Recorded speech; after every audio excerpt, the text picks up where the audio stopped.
안녕하세요. 보험금 분쟁의 해결사 손해배상사 김병호입니다.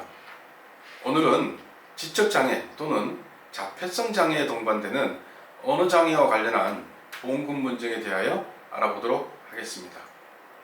우리가 태아보험이라고 통칭하는 대부분의 어린이 보험에는 피보험자가 장애인복지법에서 정한 언어 장애인이 되었을 때 진단보험금을 지급하는 담보를 포함하고 있습니다.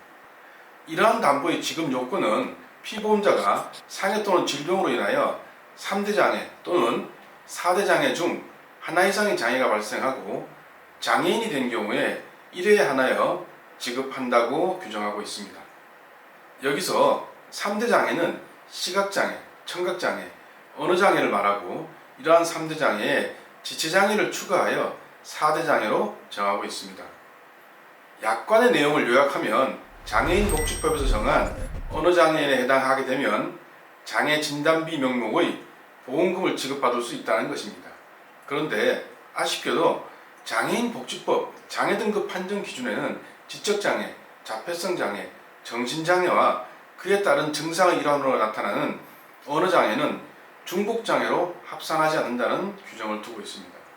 즉, 지적장애, 자폐성장애, 정신장애로 등록되는 경우에는 비록 언어장애가 동반된다고 하더라도 별도의 장애로 등록할 수 없다는 내용입니다. 이러한 규정으로 인하여 지적장애 또는 자폐성 장애로 판정되어도 동시에 언어장애인으로는 등록할 수도 없고 선택적으로 언어장애인으로만 등록할 수도 없습니다.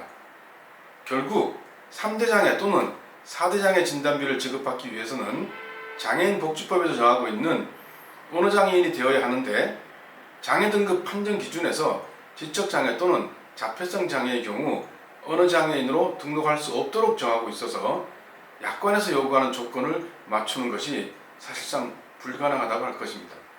그렇다면 지적장애 또는 자폐성 장애는 언어장애 진단보험금을 지급받을 방법이 없다는 것인가요?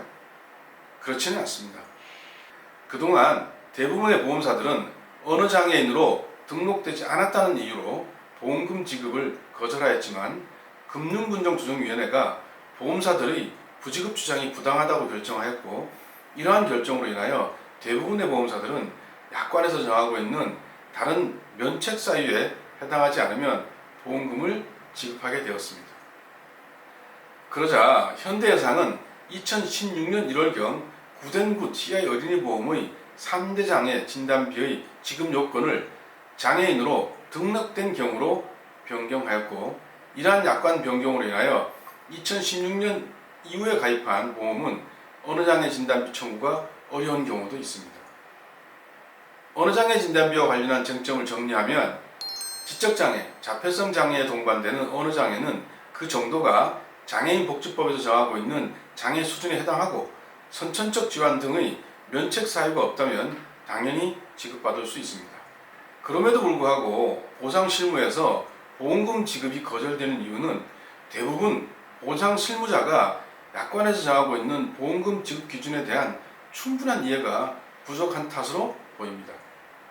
따라서 보험금을 제대로 지급받기 위해서는 합리적인 주장과 이를 뒷받침하는 충분한 증거를 제시하면서 보상 담당자를 이해시키고 설득하는 것이 중요합니다. 아울러 선천적 질환으로 평가받을 소지는 없는지 그리고 장애인복지법에서 정하고 있는 언어장애인에 해당하는지도 중요한 사항입니다. 언어 발달 정도를 평가하는 방법은 이를 실시하는 기관에 따라 다양한 툴이 사용되지만 장애인복지법에 따른 장애 등급에 해당하는지를 확인하기 위해서는 반드시 수용언어와 표현언어의 발달 정도에 관한 평가가 동반되어야 합니다. 언어장애로 등록되지 않았더라도 지적장애 또는 자폐성 장애로 등록되었다면 3대 및 4대 장애 진단비를 지급받을 수 있습니다.